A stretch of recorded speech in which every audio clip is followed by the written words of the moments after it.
WHO के director general हमारे तुलसी भाई, डॉक्टर टेड्रोस,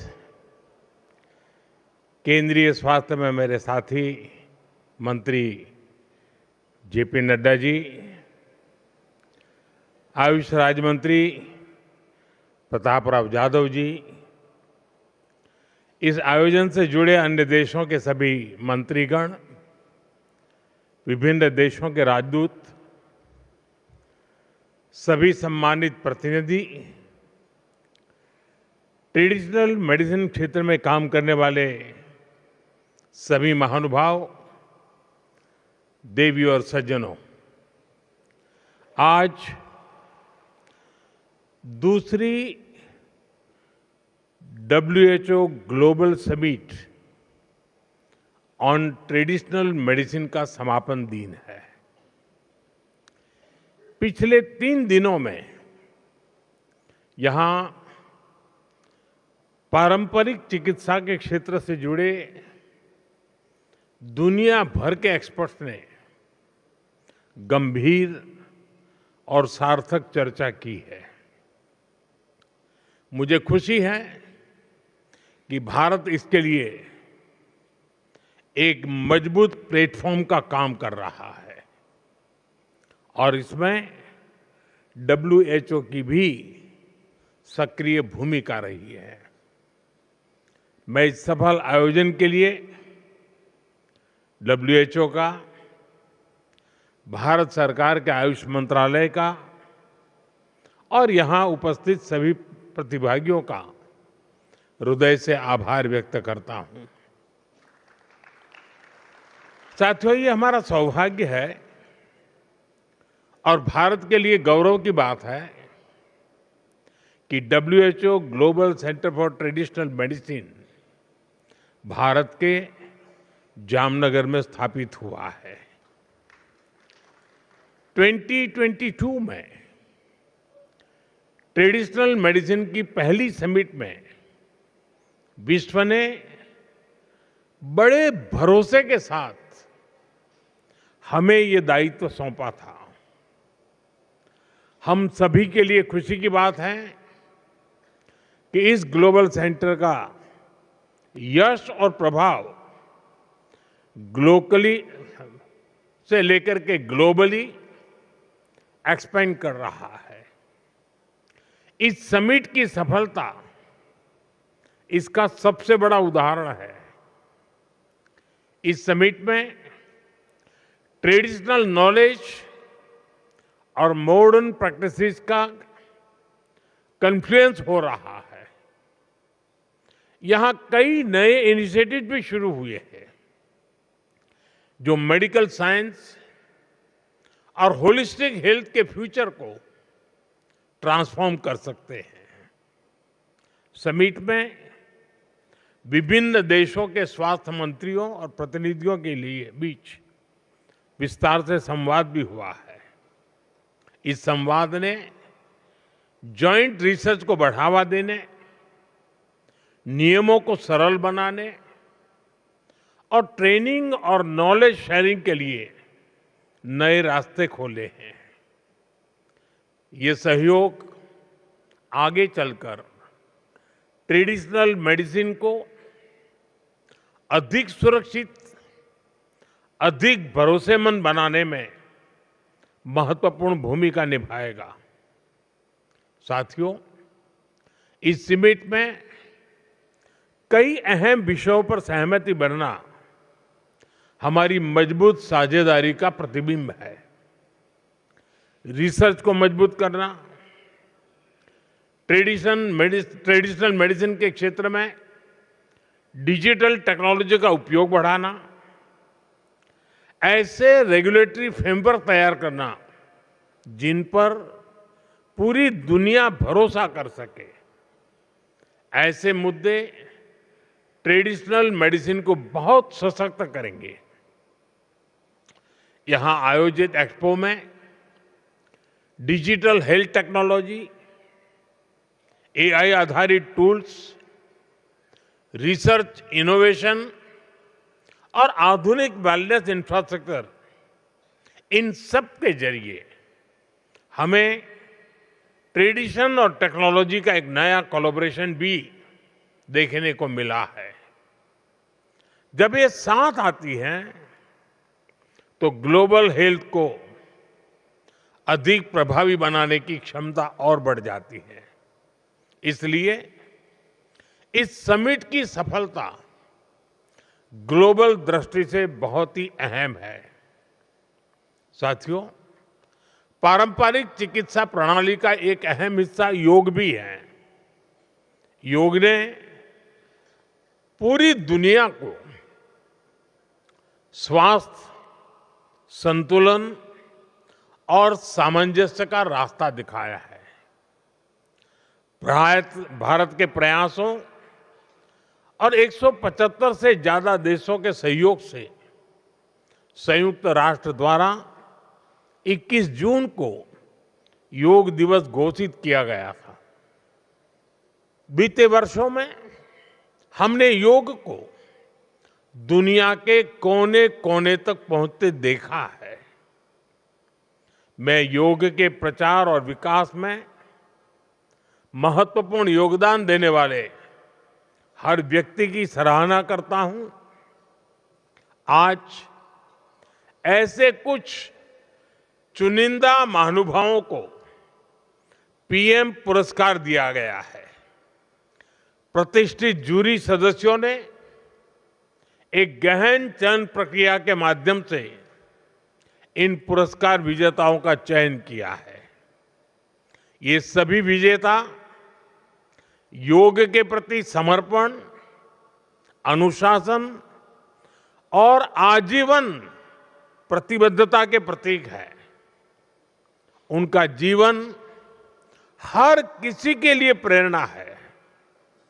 मैं सभी सम्मानित विजेताओं को हार्दिक बधाई देता हूं, अपनी शुभकामनाएं देता हूं। साथियों, मुझे ये जानकर भी अच्छा लगा कि इस समिट के आउटकम को स्थायी रूप देने के लिए एक महत्वपूर्ण कदम उठाए गए हैं।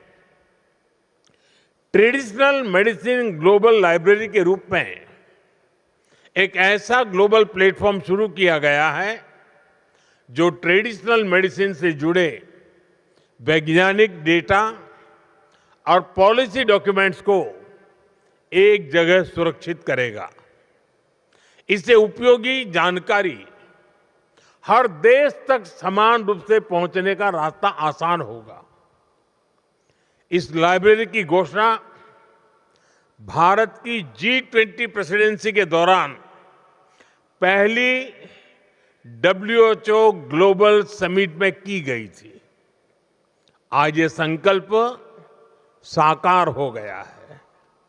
साथियों, यहां अलग अलग देशों के स्वास्थ्य मंत्रियों ने ग्लोबल पार्टनरशिप का एक बेहतरीन उदाहरण प्रस्तुत किया है। एक साझेदार के रूप में आपने स्टैंडर्ड्स, सेफ्टी, इन्वेस्टमेंट जैसे मुद्दों पर चर्चा की है। इस संवाद से जो दिल्ली डिक्लेरेशन इसका रास्ता बना है, वो आने वाले वर्षों के लिए एक साझा रोड मैप की तरह काम करेगा। मैं इस जॉइंट एफर्ट के लिए विभिन्न देशों के माननीय मंत्रियों की सराहना करता हूं। उनके सहयोग के लिए मैं आभार जताता हूं। साथियों, आज दिल्ली में WHO के south east Asia region office का उद्घाटन भी किया गया है। ये भारत की तरफ से एक विनम्र उपहार है। ये एक ऐसा ग्लोबल हब है जहां से रिसर्च, रेगुलेशन और कैपेसिटी बिल्डिंग को बढ़ावा मिलेगा। साथियों, भारत दुनिया भर में पार्टनरशिप ऑफ हीलिंग पर भी जोर दे रहा है। मैं आपके साथ दो महत्वपूर्ण सहयोग साझा करना चाहता हूं। पहला, हम बिम्स्टेक देशों यानी दक्षिण और दक्षिण पूर्व एशिया में हमारे पड़ोसी देशों के लिए एक सेंटर ऑफ एक्सीलेंस स्थापित कर रहे हैं। दूसरा, हमने जापान के साथ एक कोलैबोरेशन शुरू किया है। ये विज्ञान, पारंपरिक पद्धतियां और स्वास्थ्य को एक साथ जोड़ने का प्रयास है। साथियों, इस बार इस समिट की थीम है restoring balance, the science and practice of health and wellbeing. Restoring balance, ये होलिस्टिक हेल्थ का फाउंडेशन थॉट रहा है। आप सब एक्सपर्ट अच्छी तरह जानते हैं, आयुर्वेद में बैलेंस अर्थात संतुलन को स्वास्थ्य का पर्याय कहा गया है। जिसके शरीर में ये बैलेंस बना रहता है वही स्वस्थ है, वही हेल्दी है। आजकल हम देख रहे हैं डायबिटीज, हार्ट अटैक, डिप्रेशन से लेकर कैंसर तक अधिकांश बीमारियों के बैकग्राउंड में लाइफस्टाइल और इम्बैलेंसेस एक प्रमुख कारण नजर आ रहा है। Work life imbalance, diet imbalance, sleep imbalance, gut microbiome imbalance, calorie imbalance, emotional imbalance, आज कितनी ही ग्लोबल हेल्थ चैलेंजेस इन्हीं इम्बैलेंसेस से पैदा हो रहे हैं। स्टडीज भी यही प्रूव कर रही है, डेटा भी यही बता रहा है कि आप सब हेल्थ एक्सपर्ट्स कहीं बेहतर इन बातों को समझते हैं। लेकिन मैं इस बात पर जरूर जोर दूंगा कि रिस्टोरिंग बैलेंस आज ये केवल एक ग्लोबल कॉज ही नहीं है, बल्कि ये एक ग्लोबल अर्जेंसी भी है।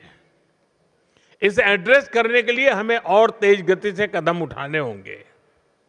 साथियों, 21वीं सदी के इस कालखंड में जीवन के संतुलन को बनाए रखने की चुनौती और भी बड़ी होने वाली है। टेक्नोलॉजी के नए युग की दस्तक एआई और रोबोटिक्स के रूप में ह्यूमन हिस्ट्री का सबसे बड़ा बदलाव आने वाले वर्षों में जिंदगी जीने के हमारे तरीके अभूतपूर्व तरीके से बदलने वाले हैं। इसलिए हमें ये भी ध्यान रखना होगा, जीवन शैली में अचानक से आ रहे इतने बड़े बदलाव शारीरिक श्रम के बिना संसाधनों और सुविधाओं की सहूलियत, इससे ह्यूमन बॉडीज के लिए अप्रत्याशित चुनौतियां पैदा होने जा रही हैं। इसलिए ट्रेडिशनल हेल्थ केयर में हमें केवल वर्तमान की जरूरत पर ही नहीं फोकस नहीं करना है। हमारी साझा रिस्पॉन्सिबिलिटी आने वाले फ्यूचर को लेकर के भी है। साथियों, जब पारंपरिक चिकित्सा की बात होती है तो एक सवाल स्वाभाविक रूप से सामने आता है। ये सवाल सुरक्षा और प्रमाण से जुड़ा है। भारत आज इस दिशा में भी लगातार काम कर रहा है। यहां इस समिट में आप सभी ने अश्वगंधा का उदाहरण देखा है। सदियों से इसका उपयोग हमारी पारंपरिक चिकित्सा प्रणालियों में होता रहा है। कोविड-19 के दौरान इसकी ग्लोबल डिमांड तेजी से बढ़ी और कई देशों में इसका उपयोग होने लगा। भारत अपनी रिसर्च और एविडेंस बेस्ड वैलिडेशन के माध्यम से अश्वगंधा को प्रामाणिक रूप से आगे बढ़ा रहा है। इस समिट के दौरान भी अश्वगंधा पर एक विशेष ग्लोबल डिस्कशन का आयोजन किया गया। इसमें इंटरनेशनल एक्सपर्ट ने इसकी सुरक्षा, गुणवत्ता और उपयोग पर गहराई से चर्चा की। भारत ऐसी टाइम टेस्टेड हब्स को ग्लोबल पब्लिक हेल्थ का हिस्सा बनाने के लिए पूरी तरह कमिटेड होकर काम कर रहा है। साथियों, ट्रेडिशनल मेडिसिन को लेकर एक धारणा थी कि इसकी भूमिका केवल वेलनेस या जीवन शैली तक सीमित है, लेकिन आज ये धारणा तेजी से बदल रही है। क्रिटिकल सिचुएशन में भी ट्रेडिशनल मेडिसिन प्रभावी भूमिका निभा सकती है। इसी सोच के साथ भारत इस क्षेत्र में आगे बढ़ रहा है। मुझे बताते हुए खुशी हो रही है कि आयुष मंत्रालय और WHO ट्रेडिशनल मेडिसिन सेंटर ने नई पहल की है।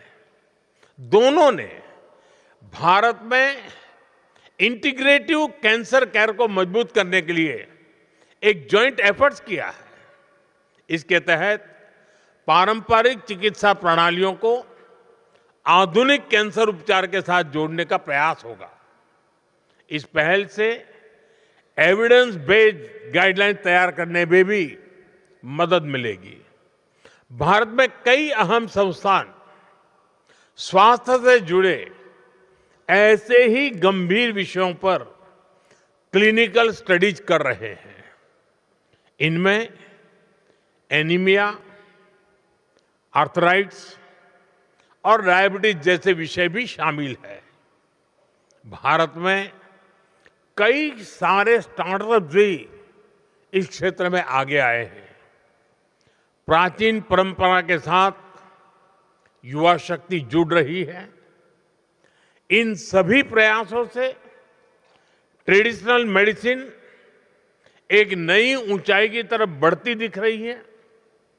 साथियों, आज पारंपरिक चिकित्सा एक निर्णायक मोड़ पर खड़ी है।